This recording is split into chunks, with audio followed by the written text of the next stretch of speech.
শ্রদ্ধেয় কলঙ্কার বান্তে শ্রদ্ধালঙ্কার বান্তে অনত্তর পুণ্যক্ষেত্র ভিক্ষু সংঘ আঞ্চলিক পরিষদের মাননীয় চেয়ারম্যান, আমার আজকের প্রধান অতিথি মংরাজা সাচিন ক্রু চৌধুরী এবং মঞ্চে বসা গয়রিকাদি, রাখি আমার নানু হয়, নানি হয়,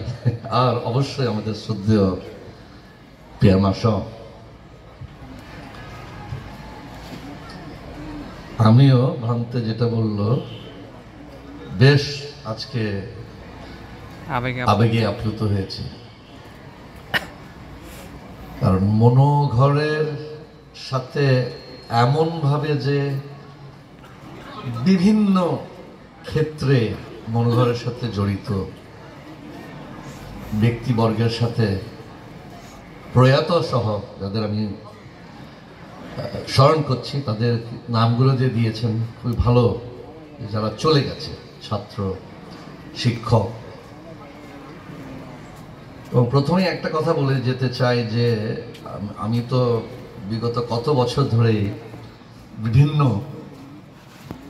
ভিক্ষুরা সহ শিক্ষক, কতজন যে আমার ব্যক্তিগত বন্ধু, কতজনের সাথে একসাথে গান গেয়েছি, বই লিখেছি, কবিতা লিখেছি, সময় নেই এগুলো বলার, খুবই একটা ভেতরের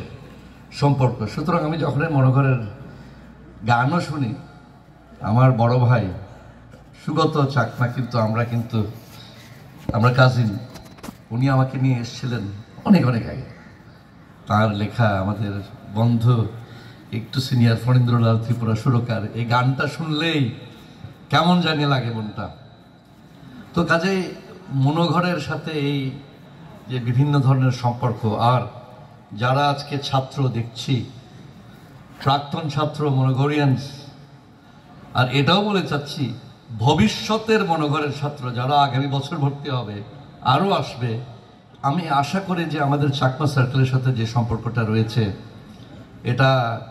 আমার পরে যদি চাকমা সার্কেল থাকে আমার ছেলের আমলে, সেটাও যাতে একটা এই বন্ধনটা,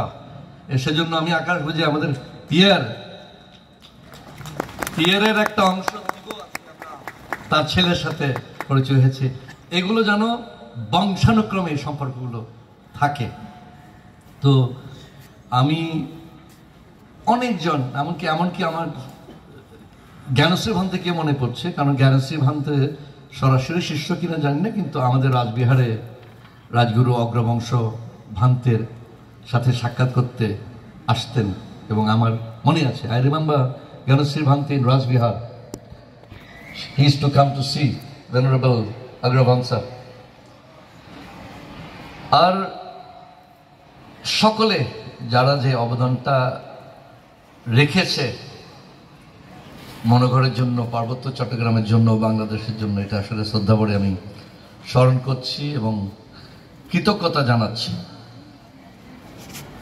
আর আমি যারা বর্তমানের মনোঘরের পরিচালনার সাথে জড়িত, অনেক বিরক্ত করি, অশোককে ফোন করি, তার আগে ঝিমিত বাবাকে ফোন করতাম, এই যে পাঠালাম অমুক গ্রাম থেকে প্রত্যন্ত এলাকার একটি মেয়ে বা ছেলে, দেখেন একটু স্পন্সর পান কিনা, কোনো সময় পারলে আমার নিজের টাকা দিয়ে বা কোনো আত্মীয়কে ধরে, এই তুমি স্পন্সর করো, তুমি একটা করো, এমন করে করে যে আজকে যেমন পিয়েরও বললেন তার ছেলেও স্পন্সর করে, এই ধরনের একটা খুবই নিবিড় সম্পর্ক গড়ে ওঠে এই ছাত্র ছাত্রীরা যে আসে,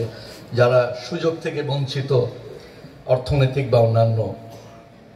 কারণে। আর এখানে সকলের যে অবদান, আমাদের লতিকা মাসিকে দেখছি এখনো চলে এসছে এই স্কুলে, কত বছর ধরে ছিল, অনেক অনেক বন্ধু, যাই হোক সেদিকে আমি যাব না। আমি চাচ্ছি যে পিয়ের মাসের সাথে বিভিন্ন ধরনের যে সম্পর্ক পার্বত্য চট্টগ্রামের এবং মনোঘরের, আমি একটু করে ইংরেজিতে বলছি, few words in English, that my relationship with indirectly we partage through Pierre Marchand and his family is very, very deep. And it is not just Monogon. I will not say much about many other aspects of the relationship between Pierre Marchand's family and other French people in France. আপনারা জানেন তো এখনো সেই 72 জন যারা ভারতে আশ্রিত শরণার্থী শিবির থেকে স্থায়ীভাবে ফ্রান্সে গেছে, including the 72 French, Jummo French